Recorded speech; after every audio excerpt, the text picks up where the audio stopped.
मंगल भवन अमंगल हारी, द्रवहु सो दशरथ अजीर बिहारी।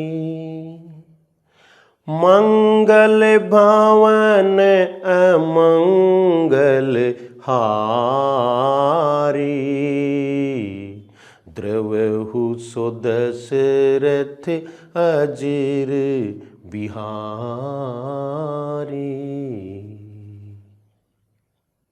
आज हम पढ़ने जा रहे हैं तुलसीदास जी, गोस्वामी तुलसीदास, कक्षा 12, आरोह है भाग 2, पाठ संख्या 8। पाठ का नाम है गोस्वामी तुलसीदास। इससे पहले हमें गद्य पाठ में कुछ पढ़ रहे हैं, भक्तिन पाठ हमने पढ़ा था। उसी परंपरा में हम आज एक काव्य पाठ पढ़ने जा रहे हैं, कविता पढ़ने जा रहे हैं, पद्य पढ़ने जा रहे हैं। और पद्य की शुरुआत हम तुलसीदास जी से कर रहे हैं। कोई भी अगर नए पढ़ा लिखा है वो भी तुलसीदास का नाम जरूर जानता है। ये हिंदी के श्रेष्ठ कवि कहे जाते हैं। देखो, जब भी हम कोई कविता का पाठ पढ़ें तो कंपटीशन के लिहाज से हमें क्या पढ़ना चाहिए, मेरी राय में उन्हें 4 बातों का ध्यान जरूर रखना चाहिए। पहली बात जो हम इसमें पढ़ते हैं वो है कवि परिचय।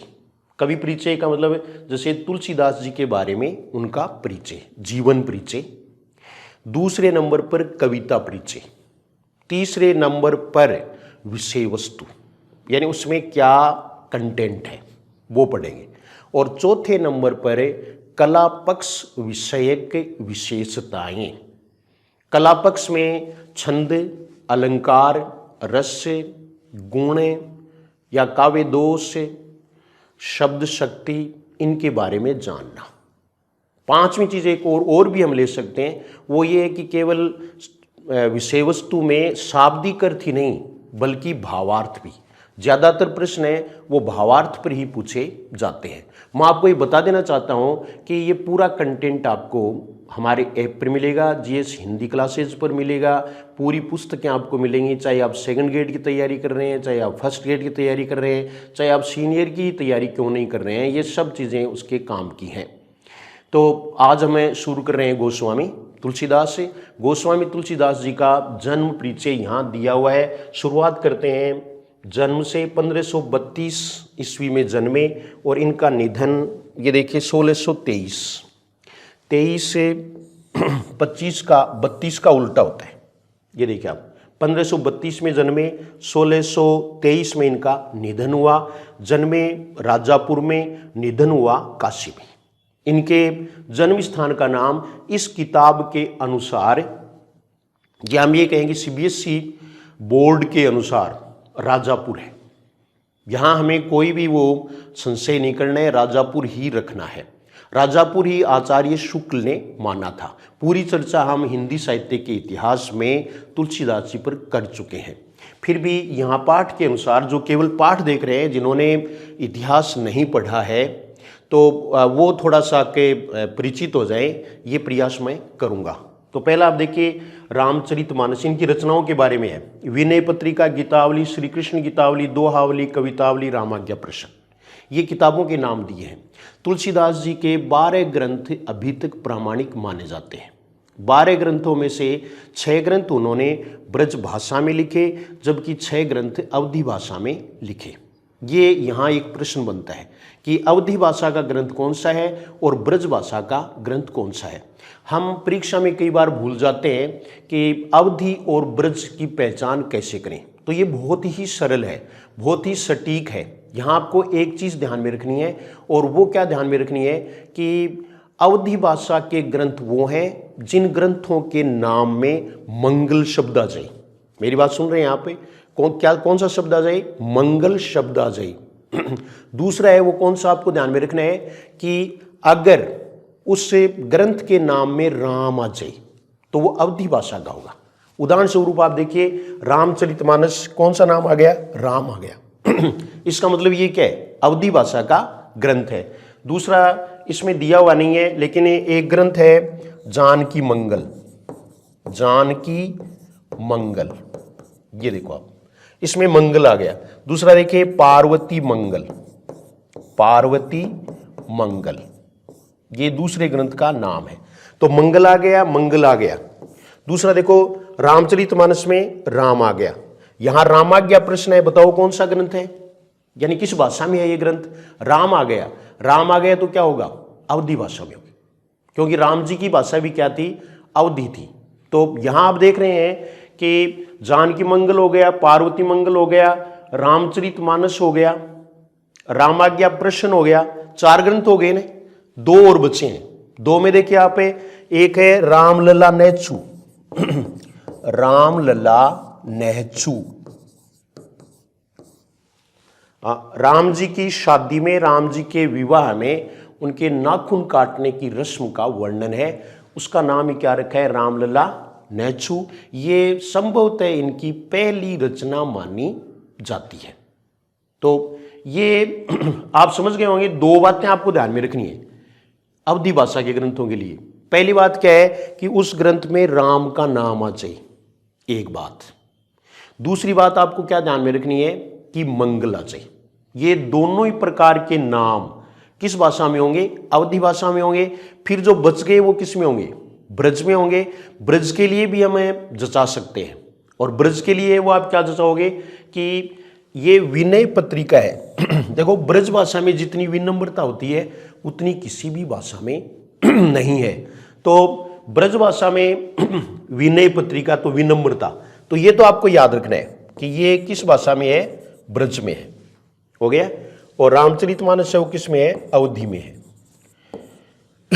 रचना की प्रसिद्धि के आधार पर अगर हम तय करना चाहें तो रामचरितमानस उनका सबसे प्रसिद्ध ग्रंथ है, जबकि कवितावली है वो दूसरे नंबर का। ये कवितावली नहीं, विनय पत्रिका, ये दूसरा प्रसिद्ध ग्रंथ है, ये विनय पत्रिका। फिर देखो गीतावली अलग है, श्री कृष्ण गीतावली अलग है। ये दोनों ग्रंथ हैं वो अलग अलग हैं, दोहावली, कवितावली। तो ये देखिए विनय पत्रिका तो हमने देख लिया कि ब्रज भाषा में याद रखना है, कुछ चीजें याद भी रखनी पड़ेंगी। बाकी अवली जहां आ जाए वो ब्रज भाषा का ग्रंथ है।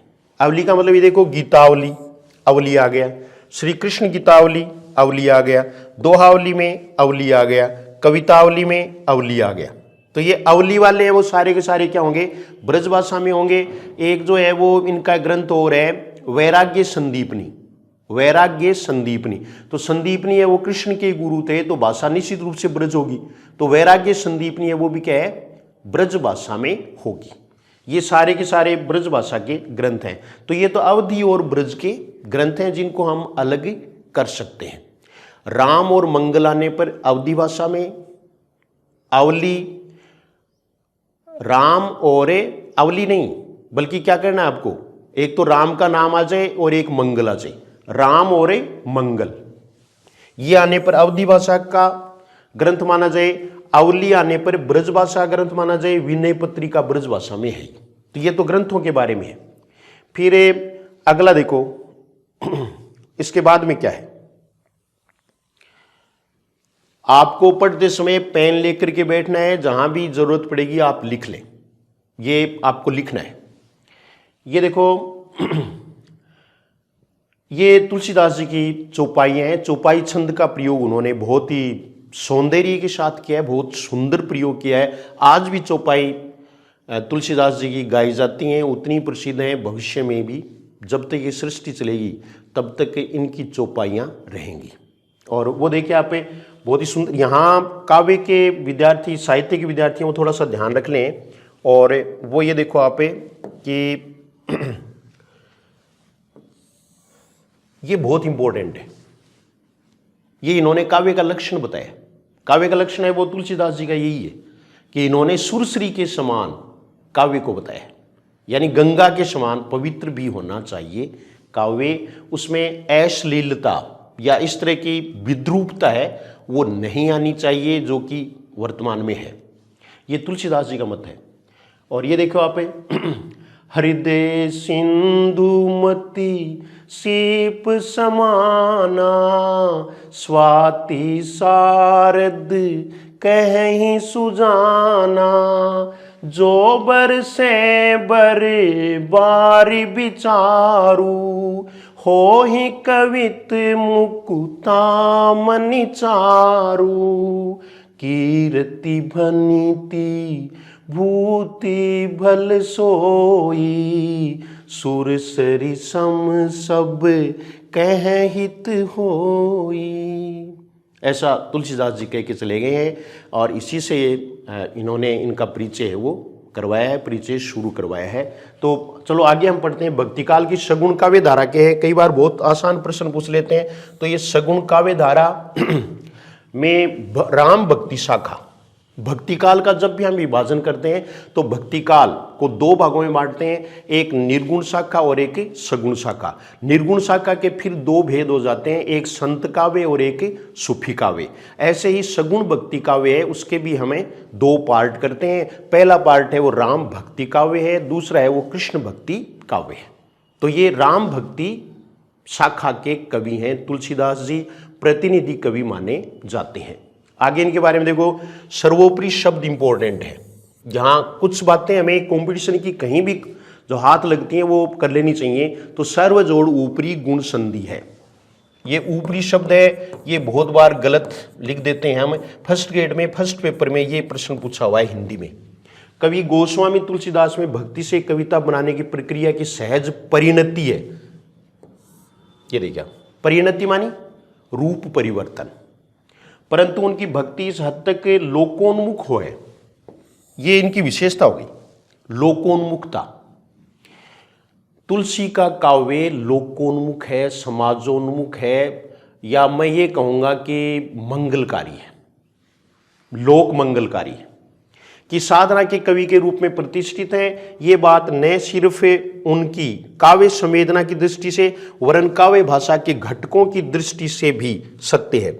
इसका सबसे प्रकट प्रमाण तो यही है कि शास्त्रीय भाषा संस्कृत में सृजन क्षमता होने के बावजूद तुलसीदास जी बहुत अच्छी संस्कृत जानते थे, संस्कृत के प्रकांड विद्वान थे। उन्होंने संस्कृत में काव्य नहीं लिखा, लेकिन थोड़ा सा है, और वो क्या है, वो ये है, ये प्रश्न भी पूछा हुआ है, एक बार सेकंड ग्रेड में पूछा भी था कि रामचरितमानस में जहाँ बालकांड सिलेबस में है, तो बालकांड में जो स्तुतियाँ हैं, पहले कांड के प्रारंभ में जो स्तुतियाँ हैं, तो वो स्तुतियाँ संस्कृत भाषा में है और उसके बाद में अवधी भाषा का प्रयोग है। ये भाषा की समन्वयता है। तो यहाँ ये बात यहाँ बताई है कि शास्त्रीय भाषा में सर्जन क्षमता होने के बावजूद उन्होंने लोक भाषा, ये लोक भाषा दो हैं, अवधी और ब्रज, अभी हम इसकी बात करके आए थे, को साहित्य रचना के माध्यम के रूप में चुना और बुना। जिस प्रकार उनमें भक्ति और रचनाकार का द्वंद्व है, भक्ति और रचनाकार का द्वंद्व है, उसी प्रकार शास्त्र व लोक का द्वंद्व है, जिसमें संवेदना की दृष्टि से लोक की ओर भी झुके हुए हैं, तो शिल्पगत मर्यादा की दृष्टि से शास्त्र की ओर। ये देखो, दोनों बातें ध्यान में रखनी है। शिल्पगत की दृष्टि से तो वो उन्होंने शास्त्र छोड़ा नहीं है, चौपाई छंद है, पूरी मात्राएं 16, दोहा छंद का पूरा उन्होंने फॉलो किया है, अनुसरण किया है। तो वो एक तरफ है, वो तो क्या है, समाज की तरफ झुके हुए हैं, दूसरी ओर भाव तो उनका समाज की ओर है, लेकिन कला पक्ष है, उस दृष्टि से वो शास्त्र को मानते हैं, शास्त्र का उन्होंने अनुसरण किया है। उनके यहाँ चलती है, ये तत्व उन्हें विद्वानों तथा जनसामान्य में समान रूप से लोकप्रिय है। तो दोनों में लोकप्रिय है तुलसीदास जी। विद्वानों में क्यों है? क्योंकि उन्होंने ये देखो, शास्त्रीयता को लोकग्राह्य तथा लोक रीत का शास्त्रीय बनाने की उभयमुखी प्रक्रिया उनके यहाँ चलती है। तो विद्वान तो इसलिए मानते हैं कि वो लोक शास्त्र के ज्ञाता है, और जनसामान्य है उनके हृदय में समा गए हैं। उन्हें एक अनन्य विशेषता ये है कि वे दार्शनिक और लौकिक स्तर के, दार्शनिक भी और लौकिक स्तर के नाना द्वंद्वों के चित्रण और उनके समन्वय के कवि हैं। समन्वय के कवि तो है ही हैं, यही प्रश्न पूछते हैं तुलसीदास जी पर। द्वंद्व चित्रण जहां सभी विचार भावधारा के लोगों को तुलसी काव्य में अपनी अपनी उपस्थिति का संतोष देता है, वही समन्वय उनकी ऊपरी विभिन्नता में निहित एक ही मानवीय सूत्र को उपलब्ध करा के संसार में एकता व शांति का मार्ग प्रशस्त करता है। ये तुलसीदास जी का परिचय इन्होंने कुछ दिया है। थोड़ा आगे और हम देखेंगे कि इस पाठ में क्या है। पाठ अभी शुरू करने जा रहे हैं। ये देखिए आरोह है भाग 2 और तुलसीदास जी के बारे में अन्य बातें कौन सी हैं। ये देखिए तुलसीदास की लोक व शास्त्र दोनों में गहरी पैठ है। ये आपको ध्यान रखना है। लोक व शास्त्र, जीवन व जगत की अनुभूति और मार्मिक प्रसंगों की उन्हें अचूक समझ है। मार्मिक प्रसंग, मुख्य रूप से ये प्रश्न भी पूछा जाता रहा है कि रामचरितमानस है वो इतना प्रसिद्ध क्यों हुआ।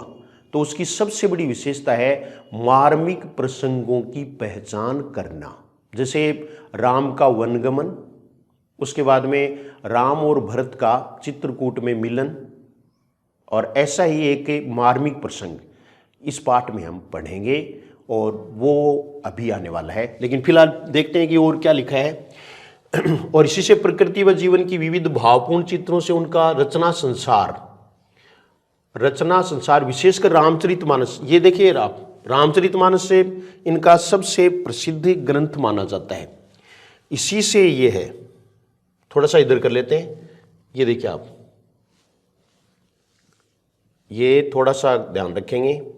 किताब तो है ना आपके पास? हाँ, किताब है, या फिर आप इसमें भी पढ़ सकते हैं, कोई दिक्कत नहीं होगी।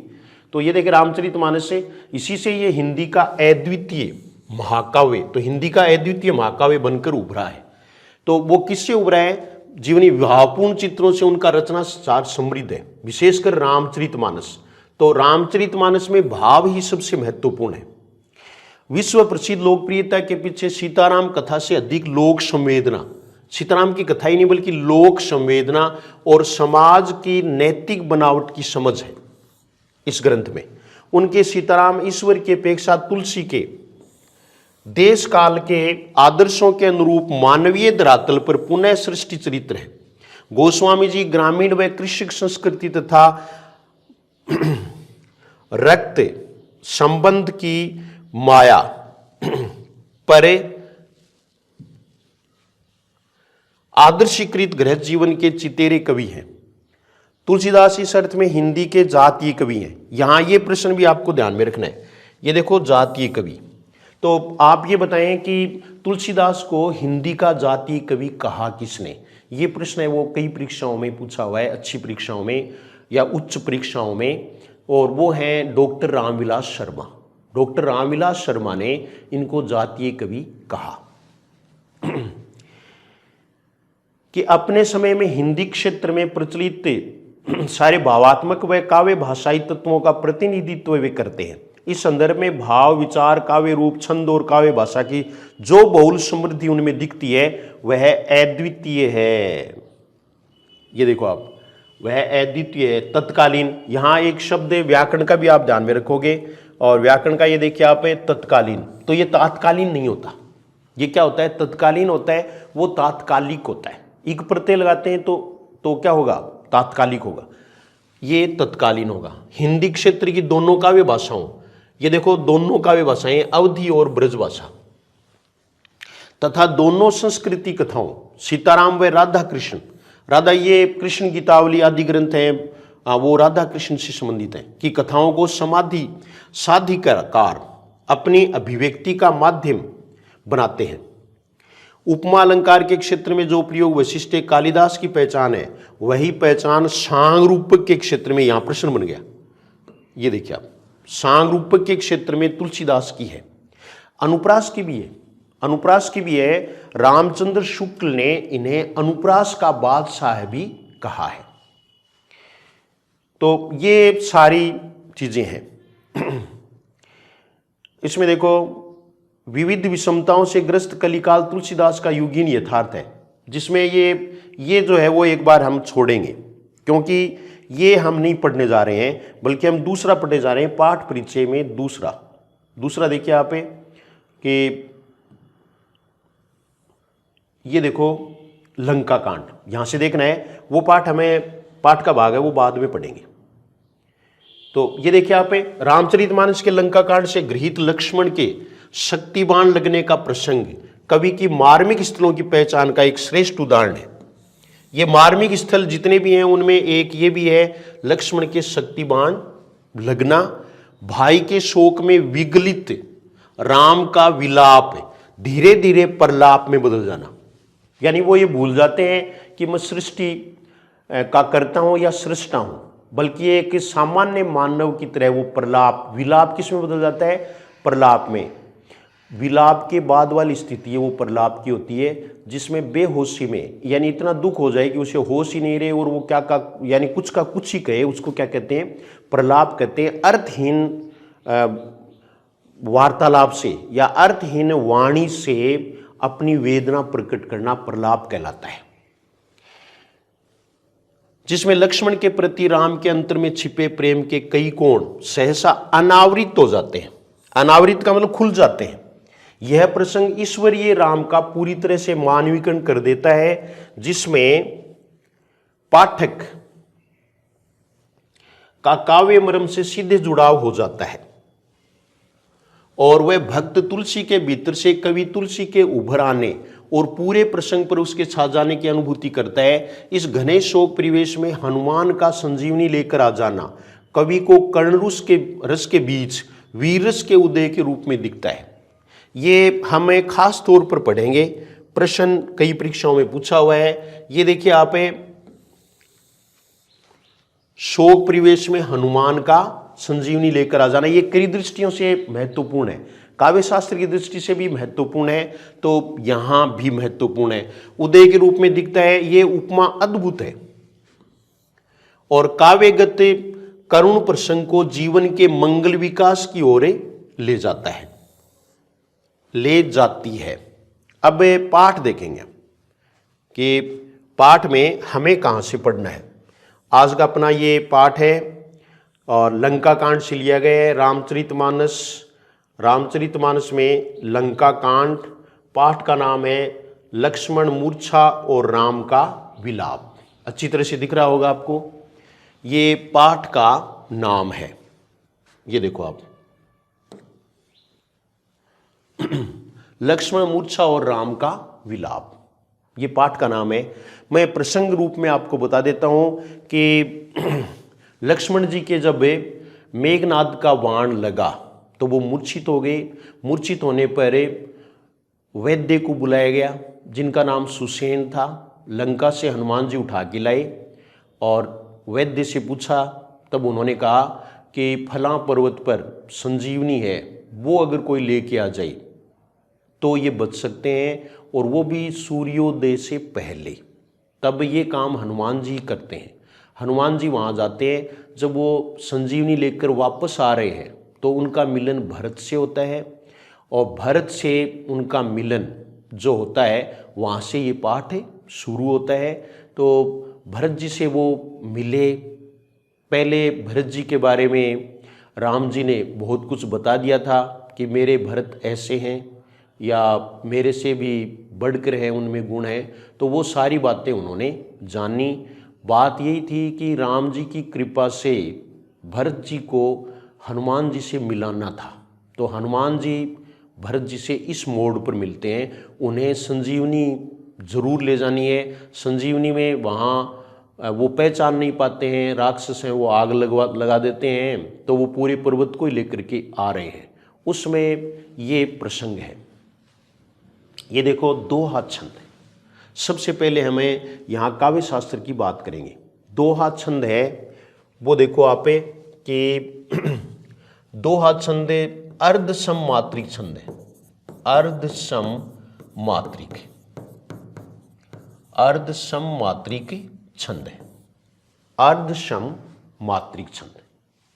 अर्धसम मात्रिक छंद है जिसमें समचरणों में व विषम चरणों में समान समान मात्राएं होती हैं। ऐसे छंद को अर्धसम मात्रिक छंद कहते हैं। छंद मुख्यतः दो प्रकार के होते हैं, वर्णिक छंद और मात्रिक छंद।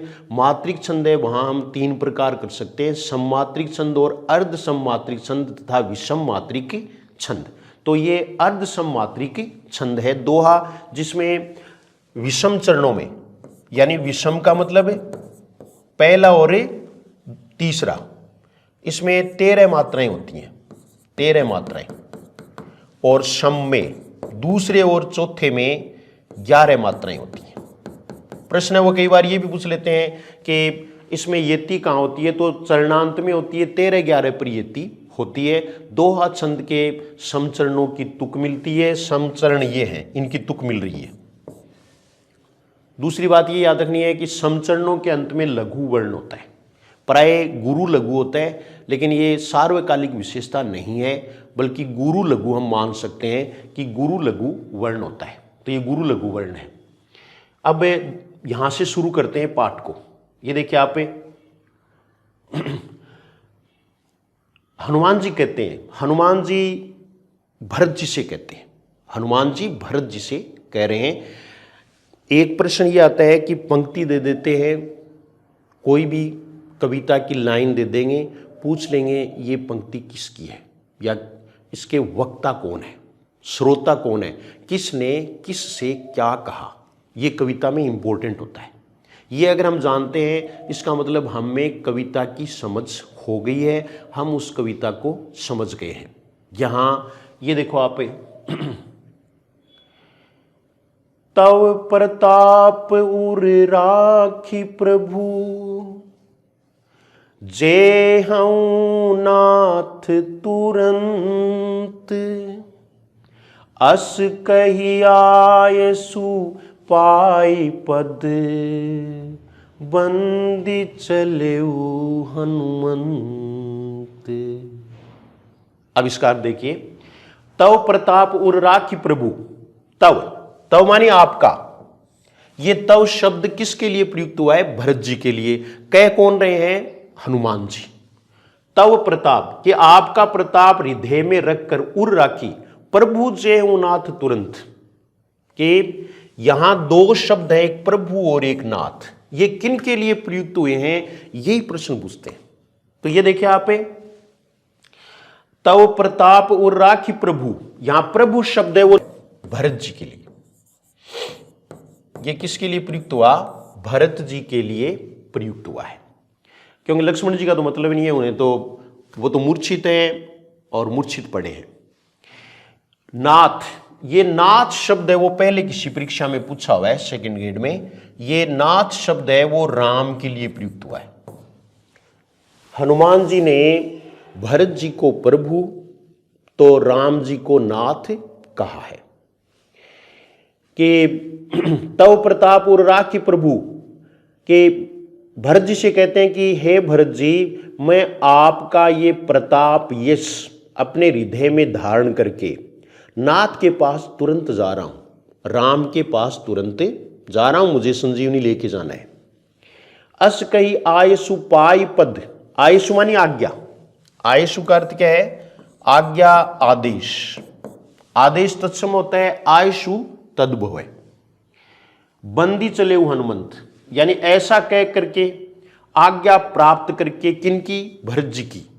पद बंदी और पैरों में यानी चरणों में वंदना करके हनुमान जी चले। भरत बाहुबलशील गुण, प्रभु पद प्रीति अपार, मनमोह जात सराहत। ये मनमोह कौन? हनुमान जी।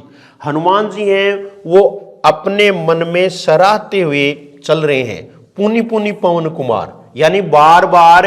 पवन कुमार कौन? हनुमान जी। हनुमान जी पवन सुत पवन कुमार, वो बार बार ये अपने मन में भरत जी की सराहना करते हुए कि कैसे भाई हैं और कितनी तपस्या ही कर रहे हैं। एक बार कि इन्होंने गद्दी छोड़ रखी है और बाहर रह करके राम का काम कर रहे हैं, अयोध्या की रखवाली कर रहे हैं, रात भर जगते हैं। ऐसे भरत जी, इनके ये बात सुनकर के मन ही मन में सराहते हुए, प्रशंसा करते हुए हनुमान जी, भरत बाहुबलशील गुण, भरत के बाहुबल की, शील यानी वो कितने विनम्र हैं, गुण, प्रभु पद प्रीति अपार। यहां प्रभु किसके लिए प्रयुक्त हुआ है, ये प्रश्न है। देखो, प्रभु शब्द पहले भी आ गया, प्रभु शब्द यहां भी आ गया। तो पहले वाला प्रभु है वो भरत जी के लिए प्रयुक्त हुआ, दूसरे वाला प्रभु भरत जी के लिए नहीं है, ये राम के लिए। प्रभु पद प्रीति अपार, किनकी? भरत जी की। कि भरत जी की प्रभु में या राम में कितनी प्रीति है, कितना प्रेम है, ये जानकर हनुमान जी वहाँ से चल पड़े, मन ही मन में भरत जी के गुणों की सराहना करते हुए। भरत जी के मन की, भरत जी कितने शीलवान हैं, कितने विनम्र हैं, कितने बलवान हैं, ये मन ही मन में प्रशंसा करते हुए और वहाँ से चल दिए। वहाँ से चल करके हनुमान जी जब लंका में आते हैं और तब वहाँ का दृश्य देखते हैं, वो जो दृश्य वहाँ का है उसका वर्णन इसमें किया गया है। ये वर्णन हम इसमें सेकंड पार्ट में पढ़ेंगे।